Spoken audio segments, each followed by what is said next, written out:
Séparée depuis 3 ans du prince Charles, Lady Diana décidait de se livrer sans retenue face aux caméras de l'émission Panorama en novembre 1995.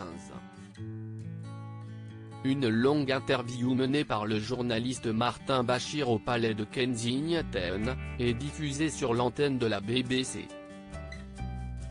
Mais si la princesse des cœurs avait accepté de lever le voile sur sa vie au sein de la monarchie, ce ne fut pas sans une pensée pour ses fils, le prince William et le prince Harry.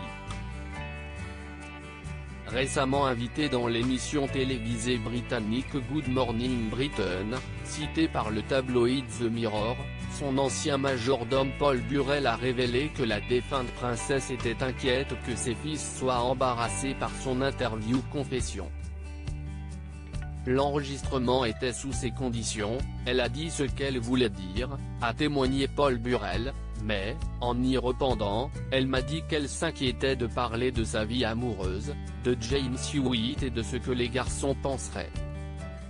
En effet, face à Martin Bashir, Lady Diana n'avait pas hésité à révéler sa liaison avec le militaire au grand jour, mais aussi celle de son ex-mari le prince Charles avec Camilla Parker Bowles, qu'il a d'ailleurs fini par épouser en secondes noces en 2005.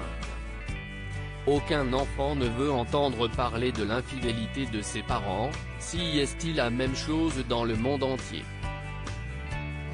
Elle craignait que les garçons soient gênés par ça. Le prince Harry cible de rumeurs. Il faut dire que les confidences de Diana Spencer ont secoué la monarchie, poussant Sa Majesté Elisabeth II à encourager son fils aîné de lui demander le divorce. Mais pas que. En effet, de son côté, le prince Harry a été la cible de rumeurs affirmant qu'il serait, en réalité, le fils de James Hewitt et non du prince Charles. Mais si Lady Diana s'inquiétait de plonger ses fils dans l'embarras, elle a fait fi des répercussions que son interview choc aurait sur ses relations avec le clan Windsor Mountbatten, qu'elle aurait copieusement insulté dans son entretien et avec qui les tensions avaient atteint leur paroxysme.